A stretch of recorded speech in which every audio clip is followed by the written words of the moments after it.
Hello, candle lovers. Thank you so much for joining me today. My name is Greg, and this is All About Candles. I'm your self-proclaimed Canadian candle connoisseur, and today I have a candle review for you from Bath & Body Works. This is Flannel. Quite a Bath & Body Works fall, winter, seasonal classic. We had a cute lid on this one. This flannel came out either last year or the year before, to 2022 is when this version came out, but flannel has always been like fairly consistent over the years in terms of fragrance, strength, throw. I've bought several of them and I've always found it to be really quite consistent. Right now this candle is available in this version. There might be actually a couple of versions of flannel on the floor right now. It's definitely one of their staples this time of year, and it's been a staple for me for a while too. I've picked one up probably almost every year. I think I'm going to be skipping on it this year, to be honest with you, but let's get into the fragrance a little bit. We have fresh bergamot, heirloom mahogany, and soft musk. Definitely sounds like a recipe for cologne, and I do believe that this fragrance has been part of men's body care at Bath & Body Works a couple of times before. And yeah, I mean, this is a very masculine leaning cologne-ish candle. And, I really enjoyed it. I think, the first several years that it came out. But I have to say that I guess this is probably still a favorite for a lot of people. But I have to say that it might be time for BBW to pull back on the flannel for a little while and maybe give us a couple years to make us want it a bit more, because I don't really hear that much buzz about this fragrance anymore. And I think that is because it's just become quite generic amongst all of the other fragrances that Bath & Body Works does that are like this. Like I said, it's fresh bergamot, heirloom mahogany, and soft musk, and it's a fairly bright, like high-ranging candle, especially if you were to think of it as like a men's cologne or body care. It would definitely be in the higher range of a men's fragrance, yet still absolutely a men's fragrance. And it's not particularly complicated. It's bergamonty on the top, musky on the bottom, and I mean, I don't mind this fragrance, but it almost kind of feels like at this point I've outgrown it. I think this is probably the last version that I have, and I don't think I'll be picking it up again. It is a nice fragrance. It's just not too interesting.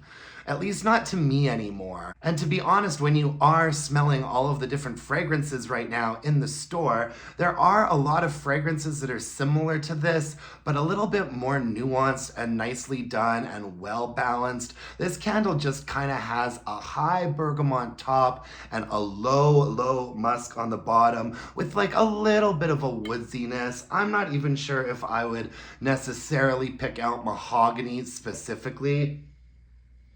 Bergamot, of course, there is something a bit woodsy to it, but I'd say it's more of a sort of generic woodsiness, and then like a very men's cologne musk note on the bottom. And it's not a terrible fragrance. It's not a bad fragrance. I do like this fragrance. It just doesn't really turn me on anymore. You know what I mean? Sometimes that just happens with candles. But the good news about flannel is that it's always a great performer. This one had colored wax and like the thin curly wicks on it. And I'd say that this candle is a very solid 7 for strength and throw. And that's in a more open area. I didn't put this one in my bedroom. I'm sure in the bedroom it would be up to like a 7.5. But yeah, no, this candle absolutely has a presence about it. After having it lit for like 10, 15 minutes, you definitely start to get the fragrance at about a 5 and then a 6, and then it's up to a 7, probably in like half hour to 45 minutes as soon as it pools out. And this particular version performed really, really well until we got down to about the last third. And then it was like some serious dudding out. And it just kind of dudded out for the rest of its life. I wasn't really invested enough to bother melting the rest of it under my lamp or in my candle crock. So I just called it a day at this point. But I mean, it was perfectly good for a little over the first like 2/3 of the candle. Good strength and throw. It's all right. It was all right.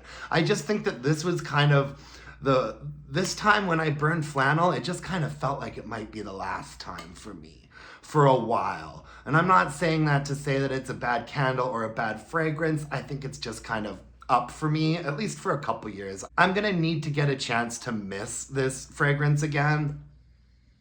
So yeah, I'll be taking a little bit of a break from flannel for a while. I'm sure I will repurchase it one day. And if you like the way that it smells in a store, if you like a mandel, as some people call them, one of those sort of masculine cologne fragrance candles, if you like one of those, this would be right up your alley, because I can definitely vouch for like the strength in the throw.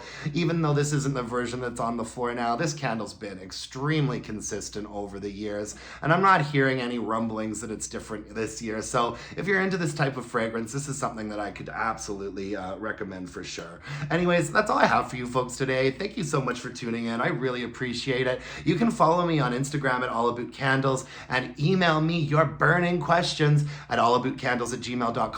Burning Questions is finally dropping tomorrow, guys. Wednesday, here we go. Burning Questions coming at ya. If you could hit me up with a like, comment, subscription, that would really mean the world to me. And until next time, my beautiful, dear, and gorgeous candle-loving friends, let's burn some candles and bitch about it. Thanks, you guys.